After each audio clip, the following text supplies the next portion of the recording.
আসছে। মদিনা শরীফে একজন আনসারী সাহাবী, তার নাম ছিলেন হযরতে উযাইর ইবনে হুযায়র। সুবহানাল্লাহ বলেন। এই সাহাবী তাহাজ্জুদ পড়তেন, কারণ কোন সাহাবী তাহাজ্জুদ ছেড়ে দিতেন না। সাহাবায়ে কিরাম আমল করতেন। আল্লাহ পাক বললেন, ফাইদা ফারাগতা ফানসাব ওয়া ইলা রাব্বিকা ফারগাব। হে রাসূল, যখনই আপনি অবসর পাবেন তখনই নামাজে দাঁড়িয়ে যাবেন, যখনই আপনি অবসর পাবেন তখনই আপনি কোরআন তেলাওয়াতে মগ্ন হয়ে যাবেন। সুবহানাল্লাহ বলেন। কিন্তু বন্ধুরে, আমরা চাষটালের সময় নষ্ট করি, বাজারের সময় নষ্ট করি, আড্ডা দিই, যখন ঠিক কিনা? আল্লাহর নবী মিরাজে গিয়েছিলেন।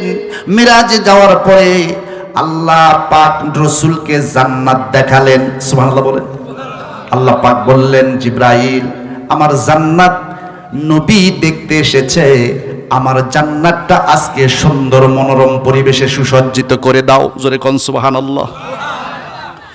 আল্লাহ পাক জান্নাতটা বিশ্ব নবীজির মহব্বতে খুব চমৎকার করে সৌন্দর্য করে সুসজ্জিত করলেন। কোন আল্লাহু আকবার।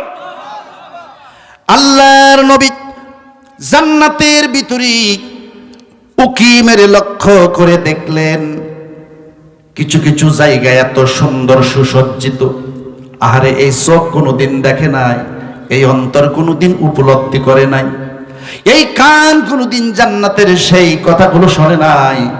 অথচ এমন জান্নাতের ভিতরে নবীজি দেখলেন কিছু কিছু জায়গা মরুভূমি ফাঁকা পড়ে আছে, কিছু কিছু জায়গায় সৌন্দর্য সাজানো আছে। আল্লাহর নবী বললেন, জিবরাইল, জান্নাত তো খুবই দামি একটা সুসজ্জিত জায়গা থাকবে আমার উম্মতের জন্য, কিন্তু এই জান্নাতের ভিতরে তো আমি পুরাটা সুসজ্জিত পাইলাম না। হযরতে জিবরাইলকে আল্লাহ পাক বলে দিলেন, রে জিবরাইল, আমার বন্ধুকে বলে দাও, দুনিয়ায় মানুষ যত নেকির কাজ করবে, আমলের কাজ করবে, সওয়াবের কাজ করবে, আল্লাহ পাক এক একটা আমলের বিনিময় জান্নাতের ভিতরে আল্লাহ বান্দার জন্য বিভিন্ন কিছু নিয়ামত দিয়ে সাজায়া দিবে। জোরে কোন সুবহানাল্লাহ। আপনি মনে করেছেন আমি আমল করব না, জান্নাত এমনি এমনি সুসজ্জিত থাকবে? নো, আপনার যত আমল বেশি হবে জান্নাত তত সুসজ্জিত করা হবে। আমার কথা কি বুঝতে পারছেন? তাহলে আমল বেশি করতে হবে, আমলের জন্যই আল্লাহ পৃথিবীতে সব মানুষকে প্রেরণ করেছে। যেরকম ঠিক কিনা? মাধবপুরের আল্লাহর ওলিরা ভালো করে শোনেন। এবার এই মাদ্রাসার ছাত্ররা যখন কোরআন কারীম তিলাওয়াত করা হয়, এই ফেরেশতারা ঝাঁকে ঝাঁকে আসে। মদিনায় সে সাহাবী একদিন তাহাজ্জুদের নামাজ পড়িয়া সূরাতুল বাকারা তেলাওয়াত করতেছেন। সুবহানাল্লাহ বলেন।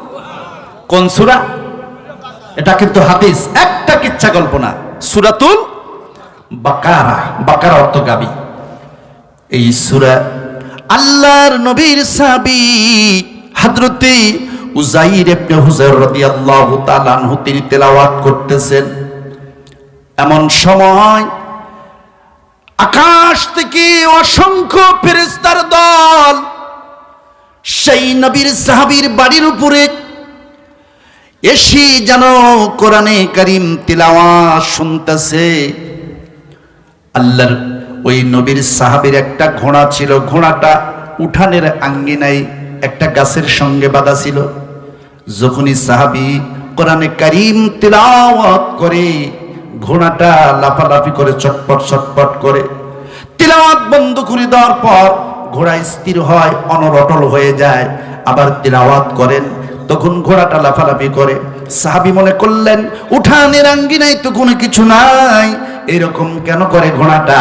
তখন তিনি আস্তে করে ঘর থেকে বাইরে এসে লক্ষ্য করে দেখে কিছুই তো নাই। উপর দিকে তাকানোর সাথে সাথে লক্ষ্য করে দেখে এক ঝাঁক কালো মেঘের মতো এক খণ্ড কি যেন পরিবেষ্টন করে রেখে দিয়েছে। আরো জোরে বলুন সুবহানাল্লাহ। আল্লাহর নবীর সাহাবী ভয় পেয়ে গেলেন, ভিতরে প্রবেশ করলেন, কোরআনে কারীম তেলাওয়াত বন্ধ করে দিলেন। কিছুক্ষণ পর মসজিদে নববী থেকে হযরত বিলাল আযান দিয়ে দিলেন। সাহাবী বাইরে এসে দেখেন আর নাই। এবার বিশ্ব নবীজির পিছনে গিয়ে সালাত আদায় করলেন। নামাজ সমাপ্তে আল্লাহ নবী সাহাবী বললেন, ইয়া রাসূলুল্লাহ, কিছুক্ষণ পূর্বে আমি যে দৃশ্য দেখতে পেলাম, যা কিছু চোখের সামনে এসেছিল, নবী গো এরকম সেই রকম। আল্লাহর নবী মুস্কি হেসে দিয়ে বললেন, সাহাবী শোনো, আল্লাহ পাক পৃথিবীতে দুই সময় ফেরেশতা পাঠায় দেয়। একটা সময় হলো ফজরের যখন আজান হয়, ওই সময় আল্লাহ পাক সাত আকাশ থেকে রহমতের ফেরেশতারা এই পৃথিবীতে আসে সারা দিন ডিউটি পালন করার জন্য। জোরে কোন সুবহানাল্লাহ। সাহাবীরা, এই ফেরেশতারা প্রথমে এই জমিনে যখন আসি সন্ধ্যা পর্যন্ত ডিউটি করিয়া, এই ফেরেশতারা প্রত্যেকটা মসজিদে এসে দেখে কোন উম্মতেরা নামাজ পড়তেছে, আল্লাহর কোন বান্দারা নামাজে দাঁড়ায় আছে। মসজিদে মসজিদে গিয়া ভিডিও করে নেয়। আর একটা দল আসে সন্ধ্যার দিকে, ওই দলটা সারা রাত ঘোরাফেরা করে, কোন জায়গায় ওয়াজ হচ্ছে, কোন বাড়িতে কোরআনে কারিম তেলাওয়াত হচ্ছে, কোন বাড়িতে মহিলারা বসে বসে তাসবিহ দিয়ে জিকির আজগার করতেছে, ওই ঘরগুলো পরিবেষ্টন করে নেয়। চিল্লায় সুবহানাল্লাহ। আল্লাহর হাবিব বলে